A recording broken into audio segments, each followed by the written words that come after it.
SK5 news channel ఎమ్మిగినరు పాత్రికేయ మిత్రులందరికీ నమస్కారం. ఈరోజు ముఖ్యంగా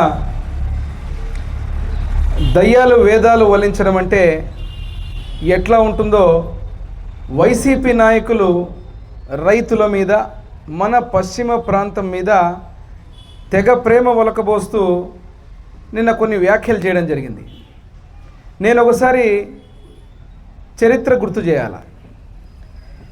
ఈ జిల్లాలో జగన్మోహన్ రెడ్డి అనే వ్యక్తి కాలు పెట్టే ముందు ముక్కు నేలకు రాసి పశ్చిమ ప్రాంతం గురించి మాట్లాడినటువంటి వైసీపీ నాయకులు అందరూ కూడా ముక్కు నేలకు రాసి ముందు క్షమాపణ చెప్పాల్సినటువంటి పరిస్థితులు.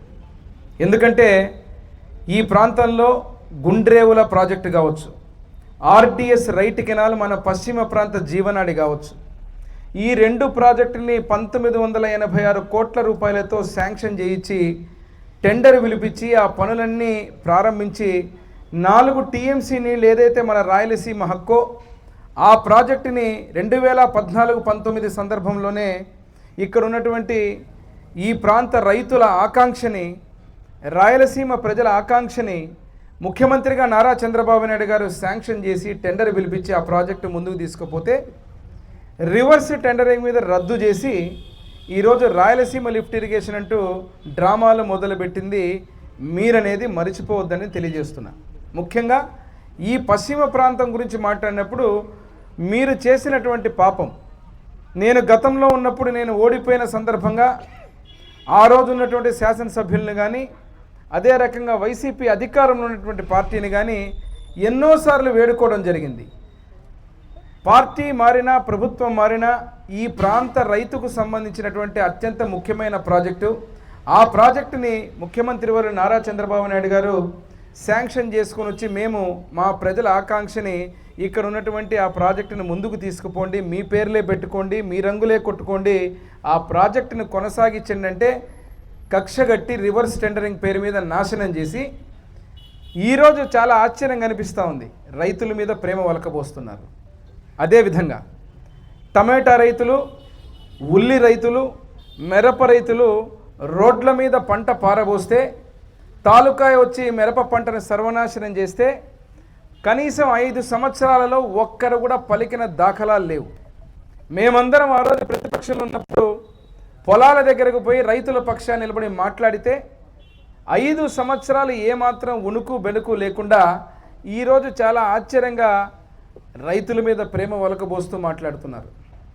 ఈరోజు ఎల్నినో అనేది పసిఫిక్ మహాసముద్రంలో ఎక్కడైతే ఉన్నటువంటి ఈస్ట్ వెస్ట్ గాలులు ఏదైతే ఉంటాయో వాటి యొక్క ఉపరితలంలో వచ్చేటువంటి మార్పుల వల్ల ప్రపంచంలోనే వస్తున్నటువంటి ఈ యొక్క ఉపద్రవం. ఈ ఉపద్రవం ఏమంటే ఇది ఎవరో జగన్మోహన్ రెడ్డి ముఖ్యమంత్రిగా ఉన్నప్పుడో, చంద్రబాబు నాయుడు గారు ముఖ్యమంత్రిగా ఉన్నప్పుడు వచ్చేటువంటి పరిస్థితి కాదు. ప్రకృతి ఏదైతే ఉందో ప్రపంచవ్యాప్తంగా వచ్చేటువంటి ఈ సమస్య, తద్వారా ఈరోజు మన ప్రాంతంలోనే కాదు, మన దేశంలోనే కాదు, ప్రపంచంలోనే ఈరోజు అమెరికా లాంటి దేశాల్లో కూడా విపరీతమైనటువంటి ఎండలతోటి వర్షాలు పడక మనకు వర్షపాతం తగ్గింది. దీన్ని కూడా రాజకీయం చేయాలని చూస్తారు మీరు. ఏదో ముఖ్యమంత్రిగా చంద్రబాబు నాయుడు గారు అధికారంలోకి వచ్చాక ఇంకా మీ తీరు మారలేదు. ఇప్పటికీ కరువు వస్తే, సమస్య వస్తే చంద్రబాబు నాయుడు గారు వాళ్ళు వచ్చి నేను మాట్లాడతారా? అదేవిధంగా నేను మాట్లాడుతూ ఏదైతే ఎల్నినో పరిస్థితుల వల్ల ఉన్నప్పటికీ పాపం తుంగభద్ర డ్యాములో 95 టీఎంసీ నీళ్లున్నాయి.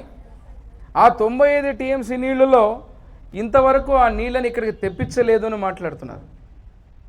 నేను ఇంతకుముందే చెప్పా, చరిత్ర ఒకసారి గుర్తు చేసుకోవాలా మీరని.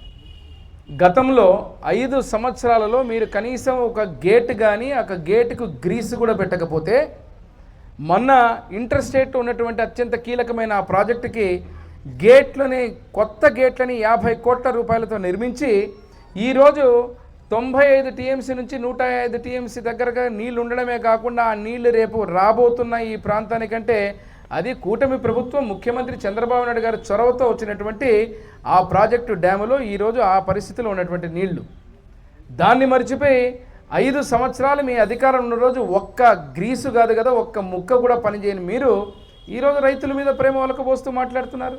మరి అదే కాకుండా నీటి కేటాయింపుల గురించి మాట్లాడుతున్నారు. కొంచెం సబ్జెక్ట్ తెలుసుకోవాలా. సబ్జెక్ట్ అక్రమాలు అంటే ఏం అక్రమాలు చేశాను చెప్పండి. అక్రమాలు ఎమ్మిగనూరు నియోజకవర్గంలో కీర్తిశేషులు నా తండ్రి బివి మోహన్ రెడ్డి కొడుగ్గా బివి మోహన్ రెడ్డి గారు మా తండ్రి గారు చేసినటువంటి రాజకీయాలు ఒక అభివృద్ధి సంక్షేమం తప్ప గొడవలు కానీ కక్షలు కానీ కార్పణ్యాలు కానీ చేసేటువంటి ఆలోచన కానీ ఎప్పుడు మా కుటుంబం కానీ ఏ రోజు కూడా ఇటువంటి తప్పుడు దారిలో ప్రవర్తించేటువంటి పనులు చేసేటువంటి కుటుంబం కాదు. కాబట్టే ఎవరైతే మాట్లాడుతున్నారో వారి వయసులోనే నేను ఎమ్మెల్యే అవ్వడం జరిగింది. నోటి దురుసుతో నోటికొచ్చినట్టు బూతులు మాట్లాడుతున్నది ఎవరనేది అందరికీ తెలుసు. నేనైనా మీకు చెప్పాను, నన్ను మాట్లాడినా నేను ఎమ్మెగనూరు ప్రజల కోసం పడతా. నాకు ఇది కాదు ముఖ్యం. నాకు ఎమ్మెగనూరు నియోజకవర్గంలో ప్రతి గ్రామం కానీ ప్రతి వార్డు కానీ ప్రతి టౌన్లో ఉన్నటువంటి ప్రతి ఒక్కరు కానీ ఎమ్మెగనూరు నియోజకవర్గ ప్రజల సంక్షేమ అభివృద్ధి నాకు ముఖ్యం తప్ప ఎవరో ఏదో మాట్లాడుతున్నారు, నన్ను బూతులు తిరుగుతున్నారు, నన్ను రెచ్చగొడుతున్నారంటే నేను డైవర్ట్ అవ్వడానికి జయనాగేశ్వరరెడ్డి ఏమి అమాయకుడు కాదు, ఆలోచన పరుడు. అదేవిధంగా ఇక్కడ ఉన్నటువంటి నేను ఎన్నోసార్లు చెప్పా, పద్మశ్రీ మాచార్య సోమప్ప గారు నిజమైన వారసులుగా నా తండ్రి బివి మోహన్ రెడ్డి గారు ఎమ్మెగనూరుకు చేసినటువంటి పనులు, వారి కళలు ఏదైతే ఉన్నాయో తాగడానికి నీళ్లు కావచ్చు, శాశ్వతంగా రోడ్లు కావచ్చు, గ్రామాలలో డ్రైనేజ్ రోడ్లు కావచ్చు, అదేవిధంగా ఉన్నటువంటి తాగునీరు కావచ్చు. మీరు గ్రామాలకు తిరుగుతున్నప్పుడు ఆశ్చర్యం అనిపిస్తుంది. కొన్ని చోట్ల పోయి మాట్లాడుతున్నారు, ఇట్లా జరగలేదు ఎట్లా జరగలేదు. 5 ఏళ్ళు మీరే అధికారంలో ఉన్నారు. ఆ 5 ఏళ్ళు కనీసం పిడికెడు మన్నేసిన పాపాన్ని లేదు ఏ గ్రామంలో పోయి మీరు.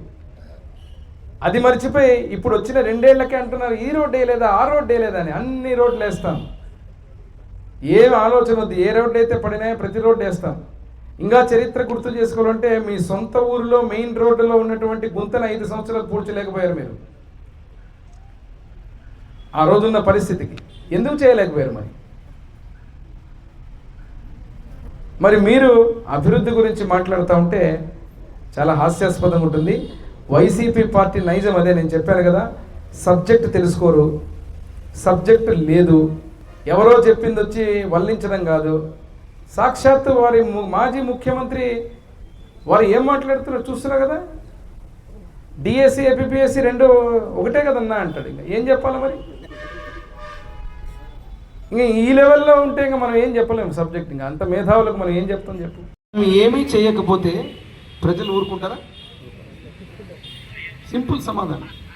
ఈరోజు 2 ఏళ్ల పాలనకు గర్వంగా ఇంటింటికి పోతున్నాం. పోయినప్పుడు అక్కడికి వచ్చినప్పుడు ప్రజలు ఏమీ చేయకపోతే వాళ్ళు నీకు స్వాగతిస్తారా?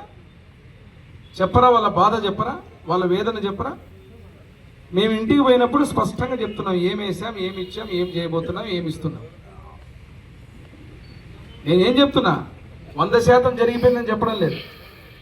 5 సంవత్సరాలు నాశనం చేసిన తర్వాత ఈరోజు ఎమ్మిగనూరు టౌన్లో ట్రాఫిక్ సిగ్నల్స్, డ్రైనేజీలు, రోడ్లు, మీరు ఎమ్మిగనూరు నుంచి కోడుమూరు నుంచి ఎమ్మిగనూరు రావాలంటే ఒక మంచి రోడ్డు, మాలపల్లి నుంచి ఎమ్మిగనూరు రావాలంటే ఒక మంచి రోడ్డు, 4-5 రోజుల్లోనే Mugati to Nagaldinne road inauguration, Soganur నుంచి Emmiganur road, internal roads, church ముందు రోడ్డు, ఇట్లా చెప్పుకుంటూ పోతే అనేక టౌన్లో గ్రామాల్లో ఎన్ని డ్రైనేజీలు, సీసీ రోడ్స్.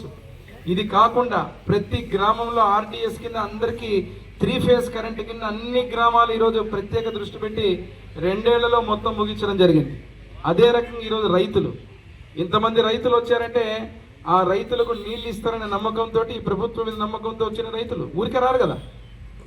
ఏమీ ఇవ్వకుండా మాటలు మైకు పట్టుకొని చెప్పిన తర్వాత ప్రజల దగ్గరకు పోతే మాట్లాడరా? అడగరా? మీరు కేవలం ఏమంటే మాటలు ఒకటే కాదు, జయనాగేశ్వరుడి చేతల్లో కూడా ఉంటేనే జయనాగేశ్వరుడి మాటకు విలువ ఉంటుంది. పోయినప్పుడు ఆటోమేటిక్ అక్కడికి పోయినప్పుడు నన్ను అడుగుతున్నారు, నేను చూపిస్తున్నా ఏం పడింది, ఏం జరిగింది, ఏం కథ. మీరు కూడా నాతో ఫాలో అవుతున్నారు కదా. ఎక్కడన్నా ఏమన్నా సమస్య ఉందా? ఏ ఇంటి దగ్గరైనా ఒకరు పెన్షన్ అడుగుతున్నారు కొంతమంది, రాని వాళ్ళు పెడుతున్నాం, ఆన్లైన్ చేస్తాం. అది కూడా ఎంతమంది? టోటల్ డేటా ఉంది మా